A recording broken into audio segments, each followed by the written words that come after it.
வணக்கம் பச்சை தமிழ நேயர்களே. இன்றைக்கு இந்த காணொலியில் நம்ம என்ன பார்க்க போறோம்னா, கடந்த 2 மாதங்களுக்கு முன்பு ஆலங்குளத்துல மருதமுத்துங்கிற கிராமத்துல ஒரு பனை விவசாயிய ஆலங்குளத்தில் உள்ள காவல்துறை உதவி ஆய்வாளர் எஸ்சிக் ராஜா துப்பாக்கியால சுட்டிருந்தாரு. அதுக்கு அந்த கேஸ் ஆலங்குளம் ஸ்டேஷன்ல பதிவு பட்டுருந்துச்சு.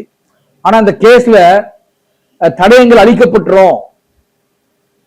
அதனால என்ன பண்ணிட்டாங்கன்னா, இந்த வழக்கை சிபிஐக்கு மாற்றணும் அப்படின்னு சொல்லி உயர் நீதிமன்றம் மதுரை கிளையில வழக்கு தொடுத்திருந்தாங்க. அதுல நீதி அரசர்கள் இன்னைக்கு அதுக்கு ஒரு பதில் கொடுத்திருக்காங்க. அதுதான் நீங்க பார்க்க போறோம். வாருங்கள் பார்ப்போம்.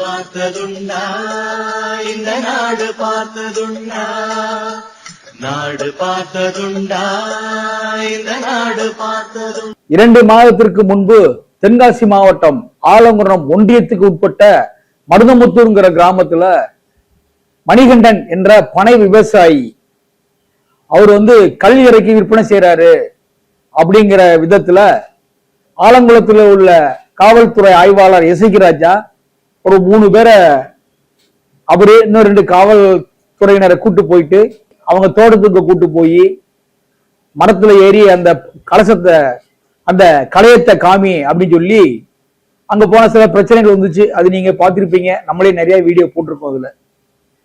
அதுல அவரு துப்பாக்கியால அந்த மணிகண்டனை 3 தடவை காலில் 3 இடத்துல சுட்டிருக்காரு, 3-4 இடத்துல சுட்டிருக்காரு. அது காலில் பல எலும்புலாம் பல சிதறி நடக்க முடியாம இருந்தவரை தென்காசி அரசு மருத்துவமனையில இருந்தாரு. அங்க சிகிச்சை சரியா மருத்துவர்கள் பார்க்காததுனால அவரை தூத்துக்குடியில உள்ள தனியார் மருத்துவமனையில இன்னைக்கு அவர் அங்க இருக்கிறாரு. அவருக்கு அறுவை சிகிச்சை செஞ்சு இன்னைக்கு அங்கதான் இருக்கிறார். இன்னும் வீட்டுக்கு வரல. இன்னும் தூத்துக்குடி மருத்துவமனையில தான் இருக்கிறார். இத வழக்கு பதிவு பண்ணியிருந்தாங்க ஆலங்குளம் காவல்துறையில. காவல்துறையினர் அந்த நடந்த சம்பவங்கள்ல தடயங்களை அழிச்சிருவாங்க, அவங்களுக்கு சாதகமா அந்த வழக்கை கொண்டு வந்துருவாங்க. ஏற்கனவே அன்னைக்கு சம்பவம் நடந்த அன்னைக்கு எல்லாம் முடிஞ்ச உடனே தடயங்களை அங்கேயே அழிச்சிட்டாங்க. அங்க இருக்கிற தடயங்களை, அந்த தோப்புல இருக்கிற தடயங்களை வெளியே தெரியக்கூடாதுங்கிற மாதிரி நிறைய அதெல்லாம் கிளீன் பண்ணிட்டாங்க. இருந்தாலும் இன்னும் சில தடயங்கள் அழிக்கப்பட்டக்கூடாது அப்படிங்கிற காரணத்தினால அந்த வழக்கை சிபிஐக்கு மாற்ற வேணும் அப்படிங்கிற மாதிரிலாம் நிறைய பேர் கேட்டிருந்தாங்க. ஒரு சிலர் அந்த மணிகண்டன் குடும்பத்து மேல உள்ள இறக்கப்பட்டு அவரு நிரபராதி அப்படிங்கிற தொனியில சிலர் தானா முன் மதுரை, அதாவது சென்னை உயர் நீதிமன்ற மதுரை கிளையில இந்த வழக்கை சிபிஐக்கு மாற்றணும் அப்படின்னு சொல்லி வழக்கு தொடுத்திருந்தாங்க. அந்த வழக்கு விசாரணைக்கு வந்தது. ஏற்கனவே விசாரணைக்கு வரும்போது அந்த நீதியரசர்கள் என்ன சொன்னாங்கன்னா, ஆலங்குளம் காவல்துறையினர் இனி அந்த வழக்கை விசாரிக்க கூடாது, அந்த வழக்கு சம்பந்தப்பட்ட என்னென்ன கோப்புகள் இருக்கோ அந்த கோப்புகளை எல்லாம் நீங்கள் கோர்ட்ல ஒப்படைக்கணும். இனிமேல் அவங்களுடைய மருதமுத்து கிராமத்துக்கு போய் அவங்க வீட்டுல அவங்க பேரண்ட்ஸ அவங்க குடும்பத்துல யாரையும் தொந்தரவு பண்ணக்கூடாது அப்படிங்கிற சில கட்டுப்பாடுகள் வச்சிருந்தாங்க. அதுக்கப்புறம் பாத்தீங்கன்னா அந்த காவல்துறையினுடைய அராஜகம் அங்க முறியடிக்கப்பட்டது. யாருமே காவல்துறையினர் மணிகண்டன் வீட்டுக்கு போய் அவங்க பேரண்ட்ஸ்டையோ அவங்க உடன் பிறந்தவங்ககிட்டயோ அவங்க மனைவிட்டையோ யாரும் எந்த தொந்தரவும் பண்ணதில்லை இது வரைக்கும். இப்ப இன்னைக்கு அந்த மறு விசாரணைக்கு இன்னைக்கு அந்த வழக்கு வந்திருக்கு. மதுரை, அதாவது உயர் நீதிமன்ற மதுரை கிளை நீதியரசர்கள் இன்னைக்கு அந்த வழக்கை எடுத்து விசாரிச்சிருக்காங்க. அப்ப என்ன சொல்லிருக்காங்கன்னா, தமிழக அரசுக்கு நறுக்கு 4-5 கொட்டு வச்சிருக்காங்க. என்ன கேக்குறாங்க, என்ன சொல்றாங்கன்னா, அதாவது பக்கத்துல இருக்கிற புதுச்சேரி, கேரளால எல்லாம் கல்லு விற்கிறாங்க, அரசே கல்லுக்கடை நடத்துது. தமிழகத்துல கல்லுக்கடைய ஏன் திறக்கப்படல, ஏன் தடை விதிச்சிருக்கீங்க, அதற்கு காரணம் என்ன? கல்லு உணவுல ஒரு பகுதி தானே. கல்லுனால கல்லு குடிச்சா அதுக்கு என்னென்ன நன்மைகள் ஏற்படும், அதை நீங்க ஒரு அறிக்கை தாக்கல் பண்ணணும் அப்படிங்கிற மாதிரி தமிழக அரசையும் கேட்டிருக்காங்க. தமிழக அரசுக்கு சாதகமாக வாதாடுறாங்க அந்த வக்கீல்ட்டையும் கேட்டிருக்காங்க. அது மட்டும் இல்லாம இன்னொன்னையும் கேட்கிறாங்க. தமிழகத்துல அங்கங்க டாஸ்மாக் கடையை திறந்து வியாபாரம் பண்றீங்க, அதுல வெளிநாட்டு சரக்கெல்லாம் கொண்டு விற்பனை செய்றீங்க. அது சரக்கு மிகவும் உடல் நலத்துக்கு தீங்கு விளைக்கக்கூடிய ஒரு சரக்கு. அப்படி அதையே விற்கும் போது அந்த கடைகள்ல கல்லு ஏன் விற்கக்கூடாது? கல் விற்பதனால் உங்களுக்கு என்ன பிரச்சனை? ஏன் தடை விதிச்சிருக்கீங்க? டாஸ்மாக் கடையில விற்கக்கூடிய சரக்குகள்னால என்னென்ன அம்சங்கள் இருக்கு, அதையும் ஒரு அறிக்கையா கொடுங்க. அதே மாதிரி கல்லு குடிச்சா என்னென்ன நன்மைகள் வருது, அதை பத்தி ஒரு அறிக்கை நீங்க தாக்கல் பண்ணுங்க அப்படின்னு சொல்லி கேட்டிருக்காங்க. இப்ப வழக்குக்கு வர்றாங்க. அந்த மருதமுத்தூர் பனை விவசாயி மணிகண்டன், அவனை நீங்க பிடிக்க போய் கல் இறக்குறதா அவனை மேல ஒரு காரணத்தை வச்சு அங்க போய் அவனை நீங்க 3 பேர் போயிருக்கீங்க. 3 பேர் ஒருத்தனை பிடிக்க முடியாதா? ஒருத்தனை அடக்க முடியாதா? அவனை ஏன் நீங்க துப்பாக்கியால சுட்டீங்க? துப்பாக்கியால சுட வேண்டிய அவசியம் என்ன வந்துச்சு? துப்பாக்கியால சுடுறீங்களே, அவன் என்ன பெரிய தீவிரவாதியா? துப்பாக்கியால சுடுற அளவுக்கு அவன் என்ன தப்பு செஞ்சான்? கல் இறக்கி விற்பனை செய்தான்னு சொல்றீங்க. கல் வித்தா என்ன பிரச்சனை? அந்த கல் விற்பதனால கல்லை குடிச்சிட்டு சமூகத்துல ஏதாவது மக்களுக்கு ஏதாவது பிரச்சனை வருதா, இல்ல தீங்கு வருதா, இல்ல அதனால ஏதாவது சமூகத்துக்கு ஏதாவது அநீதி நடக்குதா, அந்த மாதிரி ஏதாவது உள் நோக்கங்கள் இருக்கா? அதனால அவனை சுட்டீங்களா? இல்லையே, அப்படி சுட வேண்டிய அவசியம் இல்லை. என்ன காரணத்துக்காக நீங்க துப்பாக்கி எடுத்து 4 ரவுண்டு சுட்டீங்க அப்படிங்கிற மாதிரி நீதியரசர்கள் கேள்வி எழுப்பியிருக்காங்க. தமிழ்நாட்டுல கல்லு விற்பனை செய்யக்கூடாது, கல்லுக்கு தடை விதிக்க வேண்டும் அப்படின்னு தமிழக அரசு ஒரு கொள்கை ரீதியான முடிவு எடுத்திருக்கதா சொல்றீங்க. அப்படி என்ன கொள்கை? மதுனால ஏற்படக்கூடிய தீமைகளை விட கல் குடித்து வர்றதுனால எந்த தீமையும் வரப்போறது இல்லை. அதை பல பேர் நிறுவனம் பண்ணியிருக்காங்க. நீதியரசரே இப்ப இதை கொஸ்டின் பண்றாங்க. இப்படி நீதியரசர் ஒரு 3 பாயிண்ட கேட்டிருக்காங்க. கேட்டுட்டு அந்த 3க்கும் ஒரு விளக்கம் கொடுக்கணும், ஒரு அறிக்கை தயார் பண்ணி கொடுங்க அப்படின்ட்டு தமிழக அரசுக்கும் கேட்டிருக்காங்க. அதே மாதிரி தமிழக அரசு சார்பா வாதாடக்கூடிய வழக்கறிஞர்கிட்டையும் கேட்டிருக்காங்க. இப்படி இந்த தீர்ப்பை இன்னைக்கு அந்த வழக்கு விசாரணைக்கு நீதியரசர்கள் இந்த மாதிரி சில கொஸ்டின்ஸை கேட்டிருக்காங்க தமிழக அரசுல. இப்ப தமிழகத்துல புதுசாக பொறுப்பேற்றிருக்கூடிய தாவேகாவுடைய தமிழக முதல்வர் ஜோசப் விஜய் அவர்கள் இந்த நீதியரசர்கள் கேட்ட கேள்விகளுக்கு அவங்க கேட்கிற அறிக்கைய நல்லபடியா நியாயமா விசாரிச்சு கல்லுனால என்னென்ன அம்சங்கள் இருக்கு, அதே மாதிரி டாஸ்மார்க்ல விற்கக்கூடிய சரக்குகளுக்கு என்னென்ன அம்சங்கள் இருக்கு அப்படின்னு ஒரு அறிக்கை அவங்க கேட்டிருக்காங்க. அதை நீங்க கண்டிப்பா நல்ல முறையில எடுத்து கொடுக்கணும். அதே மாதிரி கேரளா புதுச்சேரியில அரசே கல்லு விற்கிறாங்க.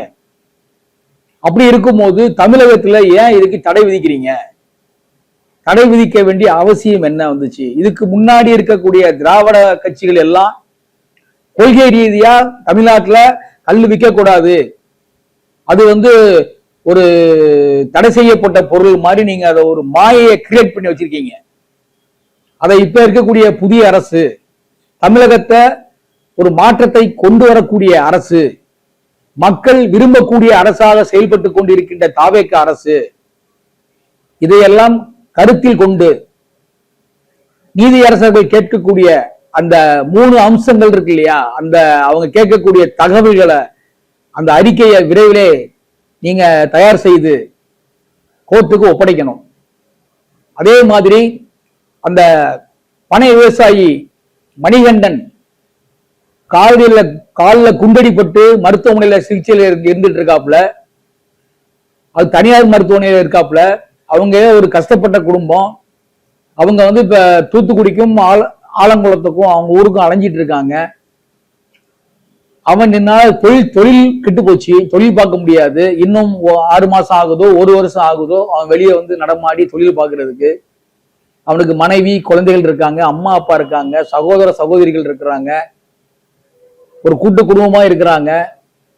இருந்தாலும் மணிகண்டனுடைய ஒரு நியாயமான கோரிக்கை என்ன கேட்கிறாப்புல, எனக்கு நீதி வேண்டும், என்னுடைய காலில் துப்பாக்கியால் சுட்ட காவலர் இசக்கி ராஜா மீது வழக்கு பதிவு செய்ய வேண்டும், அவருக்கு உரிய தண்டனை வழங்க வேண்டும் அப்படின்னு கேட்கிறாரு. அது மட்டும் இல்லாம அவருடைய மனைவிக்கு, அந்த அம்மா படிச்சிருக்காங்க, கம்ப்யூட்டர் நாலேஜ் இருக்கு, அதனால பாதிக்கப்பட்ட மணிகனுடைய மனைவிக்கு தமிழக அரசு அவங்களுடைய தகுதிக்கு ஏற்ப மாதிரி ஒரு வேலையை கொடுக்கணும் அப்படின்னு அவங்க கேட்கிறாங்க, அவங்க குடும்பத்தில் உள்ளவர்கள்.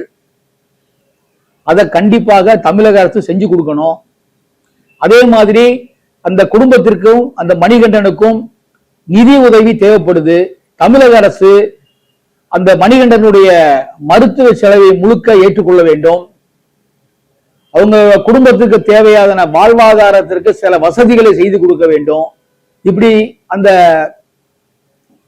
மணிகண்டன் குடும்பத்துக்கு தமிழக அரசு உதவி செய்ய வேணும் அப்படிங்கிற மாதிரி அந்த குடும்பத்தில் உள்ளவங்க எல்லாம் தன்னுடைய கோரிக்கையை வைக்கிறாங்க. இந்த கோரிக்கைகளை புதுசா பதவியேற்றிருக்கின்ற நம்முடைய தாவேக அரசு ஒரு குழு அமைச்சு, அந்த குழு அனுப்பி விசாரணை செஞ்சு அந்த குடும்பத்துக்கு தேவையான உதவிகளை உடனடியாக முதல்வர் ஜோசப் விஜய் அவர்கள் செய்து கொடுக்கணும். ஏன்னா இது வந்து அவரு குடும்பத்து பிரச்சனை மட்டும் இல்ல, தமிழ்நாட்டில் இருக்கக்கூடிய அனைத்து பனை தொழிலாளர்களுடைய பிரச்சனையா இதை பார்க்கப்படணும். ஏன்னா நீங்க நிறைய வீடியோலாம் பார்த்துருப்பீங்க, பனை மரத்துல களையம் கட்டியிருந்தாங்கன்னா காவல்துறை அதிகாரிகள் இங்கிருந்து போய் கீழே இருந்து கவுன் எடுத்து கல்லை வச்சு இந்த களையத்தை உடைக்கிறாங்க. ஏங்க, ஒரு பனை விவசாயி மரத்துல ஏறி களையம் கட்டிட்டு 17 இருக்கிறதுக்காக கட்டுறான். நீங்க போற காவல்துறை உங்களுக்கு தைரியம் இருந்தா நீங்க மரத்துல ஏறி போய் இந்த களத்தை எடுத்து களத்தை உடையுங்க. அது என்ன கீழே இருந்து அடிக்கிறீங்க? உங்களால மரம் ஏற முடியுமா? முடியாது இல்ல. ஏற உங்களுக்கு தெம்பு கிடையாது இல்ல. பனை விவசாயிகள் 10 லட்சம் பேர் தினமும் காலையிலையும் மாலையிலையும் இருமுறை 50 பனை 60 பனைன்னு ஏறுறாங்க. ஏறி அதுல இருந்து கிடைக்கக்கூடிய பதநீரை விற்கிறாங்க.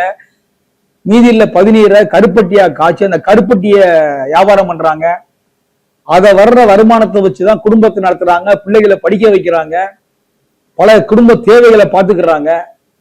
இது வந்து இப்ப வந்து தமிழகத்துல வந்து எல்லா இடங்கள்லயும் இந்த கட்டுப்பாடு இருக்கு. காவல்துறையினர் வந்து அவங்க பதநீர் இறக்குனா கூட இவன் கல் இறக்குறான் அப்படின்னு ஒரு பொய் கேஸை போட்டு அவங்கள ரிமாண்ட் பண்றாங்க. ரிமாண்ட் பண்ணி வச்சு அவங்க கோர்ட்டுக்கும் அதுக்கும் ஸ்டேஷனுக்கும் அலையறதுக்கு தான் அவங்களுக்கு சரியா இருக்கே தவிர தொழில் பண்ண தெரியல. அவங்களுக்கு மரம் ஏறதை தவிர வேற தொழில் தெரியாது.